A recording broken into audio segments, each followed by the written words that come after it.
Management consultant और executive coach Michael J गेल्ब का कहना है कि हमारा ब्रेन इंप्रूव होने के लिए ही डिजाइन हुआ है और उसका इंप्रूव होना इस बात पर निर्भर करता है कि हम उसका कैसे इस्तेमाल करते हैं। माइकल जे गेल्ब और केली हैवेल ने अपने वर्षों के एक्सपीरियंस और रिसर्च के बाद ह्यूमन ब्रेन को इंप्रूव और पावरफुल बनाने के लिए एक प्रसिद्ध किताब brain power improve your mind as you age लिखी है, जिसमें उन्होंने 8 साइंटिफिक तरीके बताए हैं जिनका पालन करके आप अपने ब्रेन को बढ़ती उम्र के साथ इंप्रूव कर सकते हैं। अब चाहे आप किसी भी एज में हों, आप कुछ भी नया सीख सकते हैं और अपना फोकस और ब्रेन पावर दोनों बढ़ा सकते हैं। तो आइए जानते हैं। Number 1, think counter clockwise. ज्यादातर लोग मानते हैं कि जैसे जैसे हमारी उम्र बढ़ती है, इसके साथ हमारा दिमाग कमजोर होने लगता है और हम सोचते हैं कि यंग एज में हमारे लिए कुछ भी सीखना बहुत आसान होता है। लेकिन ऐसा सोचकर हम पॉजिटिव एटीट्यूड की पावर को कम आंक रहे होते हैं। वास्तव में 1979 में सोशल साइकोलॉजिस्ट एलेंजर लैंगर ने ओल्ड एज के लोगों के 2 ग्रुप्स के साथ एक्सपेरिमेंट किया। उन्होंने ग्रुप ए के लोगों को 20 साल पहले यानी कि 1959 को याद करके वही सारी एक्टिविटीज करने को कहा जो वे लोग 20 साल पहले करते थे। एक हफ्ते बाद उन्होंने अपने आप को मेंटली और फिजिकली पहले से बेहतर और स्ट्रांग महसूस किया।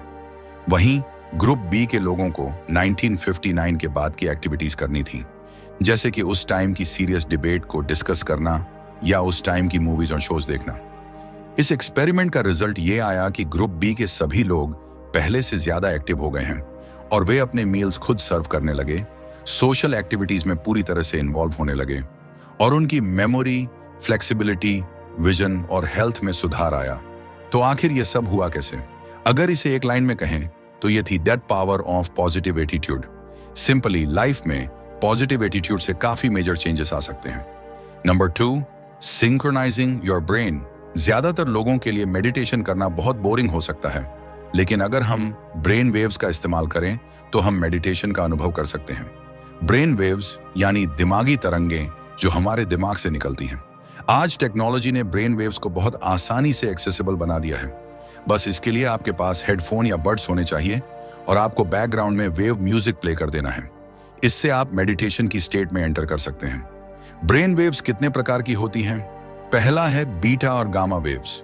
ये ब्रेन वेव्स हमारे फोकस और अवेयरनेस को बढ़ाती हैं। बीटा वेव्स एग्जाम, स्पोर्ट्स और एनालिसिस में मेंटल क्लैरिटी देती हैं। दूसरा है थीटा वेव्स, जो हमारी क्रिएटिविटी और लर्निंग पावर को बढ़ाती हैं, साथ ही हमारे स्ट्रेस को भी कम करती हैं। Number 3, be a life long learner. हम लोग क्यूरियोसिटी और पैशन के साथ सीखने के लिए पैदा हुए हैं। स्कूल में हमारे पास बहुत कम ऑप्शंस होते थे अपने सब्जेक्ट्स को चूज करने की। हमें पुश किया जाता था कि 8वीं क्लास में ड्रॉ और मैथ क्लास में लॉन्ग डिवीजन करने को, चाहे हमें वो पसंद हो या ना हो। इसकी वजह से हमें कई बार एम्बैरेसमेंट महसूस होती थी और एडल्ट एज में हम उन फील्ड्स को चूज कर लेते थे जिनमें हम अच्छे नहीं हुआ करते थे और लाइफ में नए अपॉर्चुनिटीज को मिस कर देते थे। कुछ भी नया सीखने की कोशिश नहीं करते बिकॉज ऑफ डिस्कम्फर्ट और एम्बैरेसमेंट।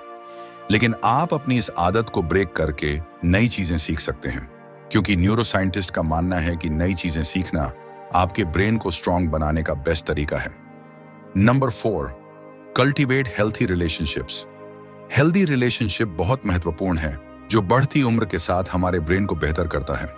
इसके लिए हमें अपने फ्रेंड्स और फैमिली मेंबर्स के साथ हमेशा कनेक्टेड रहना चाहिए। वास्तव में ट्रेडिशनल सोसाइटीज में एल्डर्स ने हमेशा सोशल कम्युनिटी में बहुत महत्वपूर्ण रोल प्ले किया है। चाहे वह कोई रीति रिवाज या सेरेमनी हो, किसी भी समस्या आने पर एल्डर्स की ही सलाह ली जाती थी। आज के कल्चर में हम एल्डर्स को बहुत कम महत्व देते हैं। सोशल गैदरिंग्स में एक स्टडी के अनुसार जो लोग ज्यादा समय तक अकेले या लॉनली फील करते हैं, उनमें डिमेंशिया के सिम्टम्स डेवलप हो सकते हैं। डिमेंशिया मतलब मेमोरी लॉस होना, प्रॉब्लम सॉल्विंग और थिंकिंग एबिलिटी का कम होना। इसलिए हेल्दी सोशल लाइफ और सोशल नेटवर्क हमारे मेंटल हेल्थ और फिजिकल वेलबींग के लिए बहुत ही जरूरी है। Number 5, nourish your mind with diet. 500 साल पहले dead great genius Leonardo da Vinci ने हेल्दी ईटिंग पर एडवाइस दी थी कि हमें हमेशा फ्रेश और पौष्टिक फूड खाना चाहिए और खाते वक्त हमें रिलैक्स पोजीशन में बैठना चाहिए। साइंटिस्ट के अनुसार हमारी बॉडी 50 से 70 ट्रिलियन सेल्स से मिलकर बनी होती है और ये सेल्स साल में 2 से ज्यादा बार डिस्ट्रॉय होकर फिर से बनते हैं।